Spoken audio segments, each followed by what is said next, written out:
The flower that blooms in adversity is the rarest and most beautiful of all.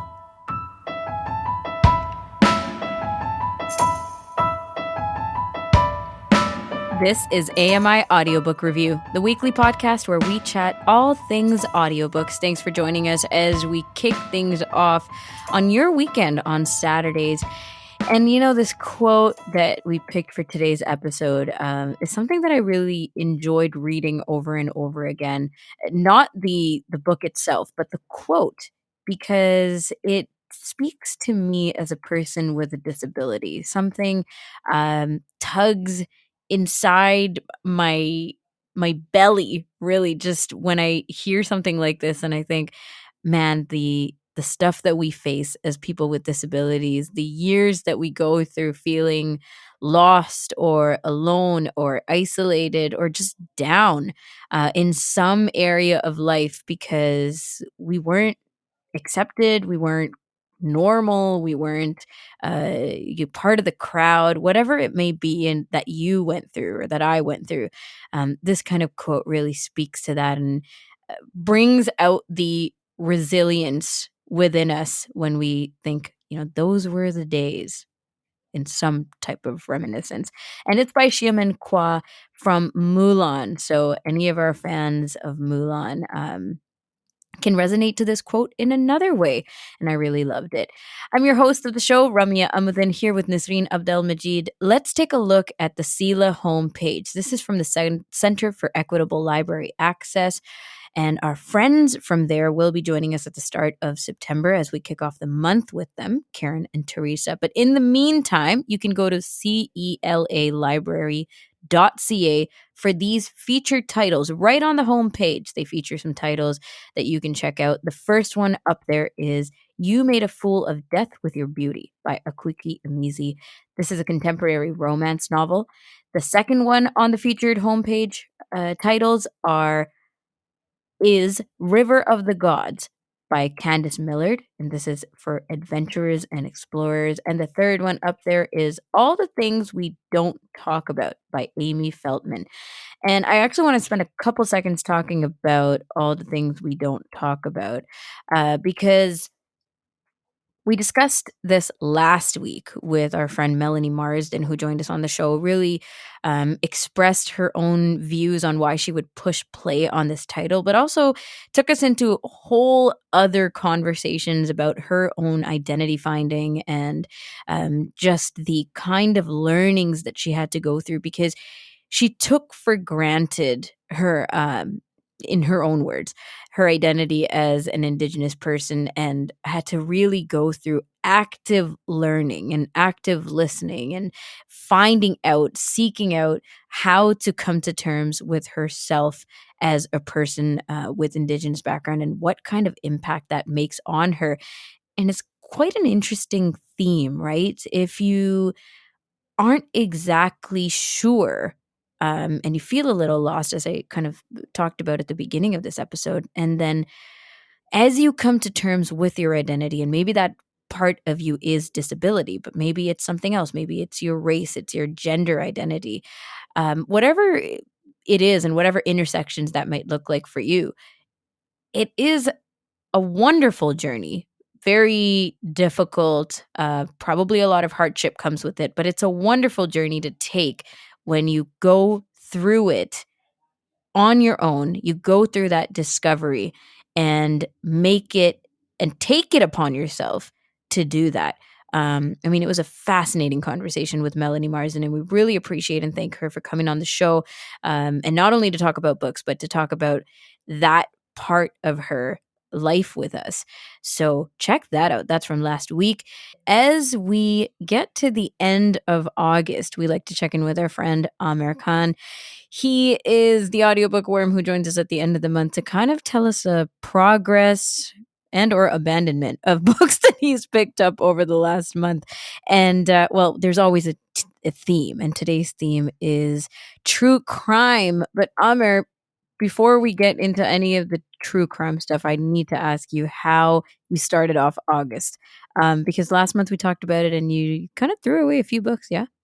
I did, and I wish I could say I picked up a brand new author and was totally hooked to start the month off, but it just didn't work out that way. Um, there's an author I've been hearing a lot about, so went back and took a look at one of her more famous works from a while ago called Station 11. The author is Emily St. John Mandel, Mhm. and she has quite the following. And I've heard so much about this book, I decided to take a look. And the synopsis right away, I knew it was going to be a tough read for me. But it started off in the city of Toronto, which is pretty rare for books of all kinds. So I thought I'd give it a shot and see where it went. But I can see why a lot of people enjoyed reading this book, but it's just not for me. The content is very much post apocalyptic. The book sort of starts with the worldwide pandemic, which wipes out most of the world's population. Ooh, You have this too sort close to of home. yeah. I mean, if you don't want to read about the pandemic, this is not a book for you. It's sort of worst case scenario and how people sort of band together, and it follows various people's lives throughout the sort of mess that comes afterwards, and how people are trying to rediscover technology as well as just survive, and all the sort of in between bits that happen between sort of the end of the world and how you emerge again from something like that.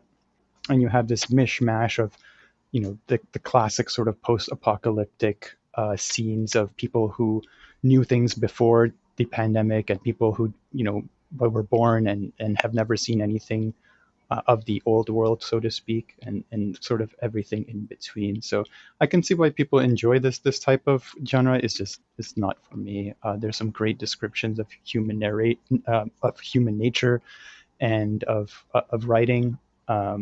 There's certain points in the book where I thought they would be fantastic ending points for the book, but it dragged on a bit too long for my liking and at a Mm. much slower pace than I'm used to. It's interesting because I think that it can be one it can pull you in one direction or the other, right? Like, if you're totally into it, then or if you're thinking, "Yeah, this is exactly what we're going through right now." I can't even think of the name, or the titles of the movies and TV shows that people were just absolutely into throughout the pandemic because they're like, "Oh my gosh, this is exactly what's happening to us right now." And then the rest of us were like, "No, I can't read about something or watch something that has to do with everything that we're going on or that's going on right now." So, um, Yeah, and I think people really enjoy the predictability of some of these books too, not in terms of the yeah. of seeing what the author would predict for the future and seeing if it aligns with their own sort of views. I mean, I don't think any of us would have predicted toilet paper would be the first thing that people would be running after when the pandemic first started, but Mm, that's sort of what happened. And yeah. yeah. That's quite interesting. So then, okay, what did happen? Or before that, was there anything else you got into No, through I August? just, after I finished up this book, I went back to my comfort zone with the J.D. Robb books, which I really enjoy. The Eve Dallas series or the In Death series by Nora Roberts. So I read three of those so I could get Station 11 out of my head and really enjoyed them. And I think it's my go-to now. Whenever I come across a book that's difficult for me to get through, I just naturally gravitate towards those Yeah. books. Excellent. Okay, well, sounds like a plan. And then after that, going back to your comfort zone, you picked up something else after that too. I did. I've been reading a lot of autobiographies lately, and I swore I'd move away from it. But an NPR article on a book review caught my eye, and I realized that I actually have never read this genre before. The book is a true crime book. Have you, Nasreen or Ranga, have you ever picked up a true crime book before? It's not my genre. It's really not. I would not sleep for these. Okay, I like the true crime shows and stuff like that, but when you're reading it, I feel like you're feeling it a lot. Mm. Do you get what I mean? Yeah, It's because as a genre, you can right. appreciate it, but when you narrow it down and say, "Have you read books?" I have to say no. Podcasts, TV shows, documentaries, that's a thing, right? Yeah. Yeah. Um, but books, no. Not only that, but when you're watching a show or a movie for true crimes, like for example, I mean, Criminal Minds is not a true crime show, but you Mm-mm. know, it's very Close enough. crime like. Yeah, close Yeah. enough. But I used to watch with my family, and that just kind of made me feel a little bit more comfortable. Yeah, it did freak me out here and It's a there, but I group. cannot watch these things alone. It freaks me out.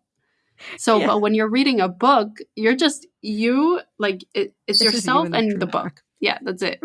Yeah, there's definitely a fear factor to reading these types of books, and in terms of how they are written and how they are done.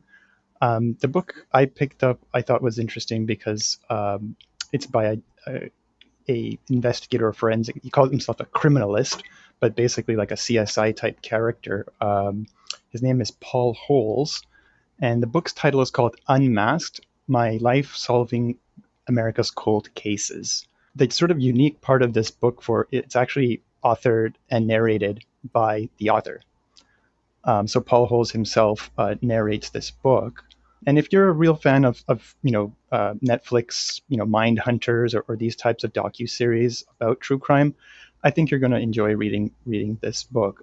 Again, this is not a book that you're reading to feel happy and elated, but Paul Holes does a great job of sort of walking you through what the real life is like of an investigative process, especially as it pertains to something like a cold case. His most famous part in his career is actually catching somebody called the Golden State Killer, or GSK. And for those that don't know, this was somebody who used to wake people up in the middle of the night and murder them from the 1970s all the way up to the 1990s. The amount of crimes just for one person is truly staggering in this case. And even when he first became a criminalist, the case had gone cold. So from the beginning of his career, he dedicated his time for the next 24 years on and off to see if he could lend anything to the case, given the skills that he had. And again, the book does a great job of sort of walking you through what the toll is on not only the community that this perpetrator affected, but all the different people and things that get affected, including he himself and his family. So it's a real interesting look. Again, there's parts of it which are sort of gory, and of course these Mm. crimes are quite gruesome, but it's interesting that he makes it very, very readable.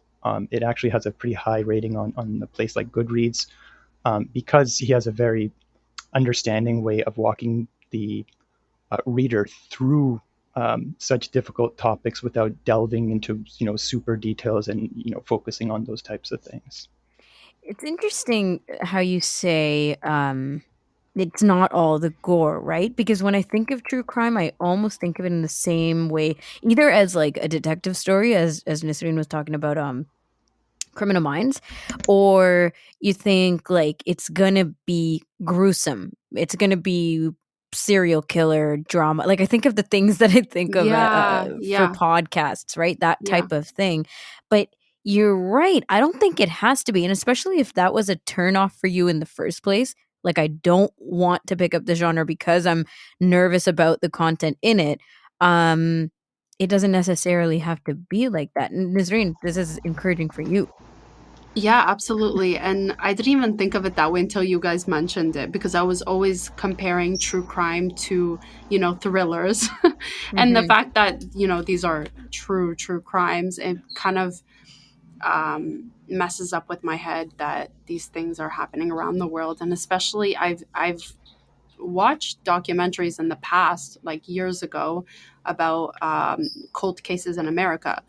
And that's what freaked me out sometimes. I'm like, oh my God, this is the justice system that we're living in. Yeah. But I think I'm just trying to think about how audiobooks, true crime audiobooks would be better than actually reading it yourself. Because if you're listening to an audiobook, you don't have to be alone, you know?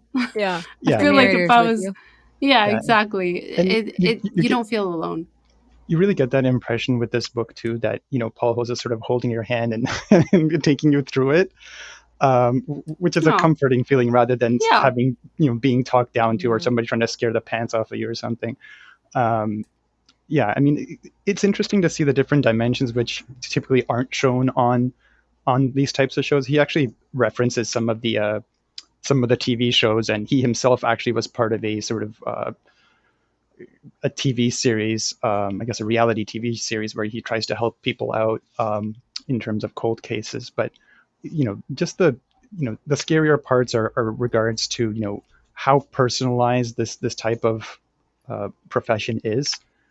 In terms of one person that does criminology or the CSI type work may not be the same as somewhere else, and how law enforcement is sometimes not on the same page in terms of trying to solve the crime, because one Right. might be worried that the other, might leak something to somebody or something like that, or one might want the glory of catching the person. So, to say nothing of the fact that, especially with cold cases, where the evidence is in terms of what kind of storage it was put in, where it was, if the storage facility moved, all these sort of X factors, which you typically don't, see behind the scenes, he describes rather well. So I am curious about the details though, because with stuff that's fiction, that you Hmm. can leave out stuff that may be boring or not as engaging, or just the detail on the side. You can throw that stuff and keep people engaged. But with true crime, do you find that there is a lot of detail that may feel long or unnecessary or tedious? I think he does a good job of trying to give us enough that we can understand it without getting into too much detail. His specialty was with regards to genetic typing. Hmm. So there's a little bit in the book about how he managed to do that. And of course, with GSK, one of the things that he was able to do was to actually connect crimes in different areas and find out that it was the same person through new genetic sort of tests. um, and eventually how he catches him is related to genetic matching, and even using things like ancestry.com and these types of databases. So it's really interesting in that regard. I mean, you get a sense for what type of person he is, and the details are minimal in terms of the boring variety. So this is not a difficult book to read in terms of keeping your interest. Right, right. Okay, this is really interesting. Now, did you keep going with the true crime throughout August? I got really curious after reading this book. I knew I didn't want to read about another set of murders. Okay. So I took a quick look, and I found this article about 20, one of these generic articles about the 26 best true crime books of all time. And I started reading down the list and started to realize a couple of things. But I wanted to ask you guys: is there any like actual crime that you guys would have that you would pick up a book for to find out Oh, more? not necessarily crime, but people, right? Like when you're Mm. talking Yeah. Bonnie and Clyde, or like people throughout history that have just showed up in all kinds of ways. I don't know. Or like Serial killer. yeah, death You of know Marilyn why? Monroe, just so much conspiracy. I want to know. I've always been interested in reading about like serial killers in general, of how Yeah. they think. But You the know, Yeah. hard part is, or with this question, the difficult part is, again, going to like our first answer is everything is televised, everything's on podcast now. You can find out so much without actually having to pick up a book. Like, yeah, you can just watch a YouTube video on all this stuff, right? If you're just interested in the moment. So you have to be almost like unaware of what's out there and just go for it. Because if I want to learn about Marilyn Monroe, I'm just gonna go on Google it. Netflix. Yeah, or go to Netflix. Yeah, Yeah. no, and I'm in the same boat as both of you in terms of true crime books. This was the first one I actually read, Yeah. because I went back and thought about it, and I'm like, you know what? Yeah, I did watch Kevin Costner's movie about Bonnie and Clyde, and the Mindhunter series on Netflix, and some of these other Oh, that was things, so but good. I I never really thought about picking up a true crime book. But the list was interesting because it actually had 26 books on it, and they were all very different. I expected basically books about serial murders and these types of things, Yeah. but they were actually quite varied. One of them that caught my eye was a title called Party Monsters, which was actually made into a movie with Michael McConaughey, I believe, um, about kids in the 80s who used to party a lot, and some murders that occurred there in New York City. But the one that I wanted to read, because again I wanted to step away from the murder scene, is called American Fire: Love, Arson, and a Life in a Vanishing Land. Um, so no murders here. It's obviously about arson and fire. This is actually about the incidents in 2012 and 2013, which I was completely unaware of. But apparently, in Virginia in 2012 and 2013, over a period of almost 3 months, there were over 50 something fires that were set. Basically, a fire almost every day in this rural community in Virginia. So for almost 3 months, the residents there, they started experiencing paranoia. Obviously, you had a huge law enforcement contingent in trying to track these people down. Um, the different part about this book is it's not so much about finding out who did it, but it's also about the background of why they did it, and the Mm, background of the people in Virginia. So the author of the book is actually a journalist as well, which I think really lends itself to the storytelling and the way she really engages the reader. The book is written by Monica Hesse, Hesse, um, and it was really fascinating for me to read about sort of small town America. And she goes through some of the history in terms of the boom, bust, and echo of the place, in terms of, it was very rich when people wanted their potatoes, and then not so much after, things were a bit more modernized, what kind of lives sort of people led, um, and how sort of people reacted to all these fires. So the fires were set in abandoned buildings as well. So this is where law enforcement was also scratching their heads, in terms of it couldn't understand the motivation behind, um, why these fires were being set to abandoned buildings, and not to other places. right. Uh, So you're tapping into something that would draw us in any kind of genre, right? Like getting to know the background, the history of the character development. But we're talking about things that have actually happened in history, which, we've talked to many people on the show who love reading nonfiction, who love reading um, historical nonfiction. And so you're putting in these elements and calling it true crime means you have that aspect that already draws you in, along with this thrill, or this, this scare of some of the things, like the actual situations themselves were crimes. So I think it's interesting because when I first started to hear you talk about true crime and why you would pick it up, or why none of us up until this moment have picked it up, I was like, yeah, why is that? What's the put off? Like, why wouldn't you pick it up over another genre to begin with? And I guess that article that you read about the top, who knows if they're actually the top, but the top true crime out there, is probably a good place to start for a lot of people, just to even understand that it's not all just serial killers and murders. It can be anything and everything, and actually can be quite interesting, aside from the crime itself, to just know the reasons and background behind it all. exactly. And I think the best authors keep the centralized focus of the book, but do dive into other topics to keep things Hmm. interesting, without, again, like I said with the previous book, diving into so much detail that you're just like, okay, I don't want to continue. So it holds true in this book too. Monica Hess really looks at, the psychology of arsonists, and what the current modern thinking is as to why people set fires. She goes into the lives of the firefighting folks themselves. In that particular area of Virginia, the firefighters are all volunteers. So, like, how that happens, and how the community sort of pulls together for that. It's also very rural America, so she goes over things like, in the city we're very used to having hydrants everywhere, and the fire truck pulls up and connects to the hydrant. But this place is so rural that they don't have fire hydrants either. So they actually have to bring water tankers, and go to the local stream, and all this kind of thing.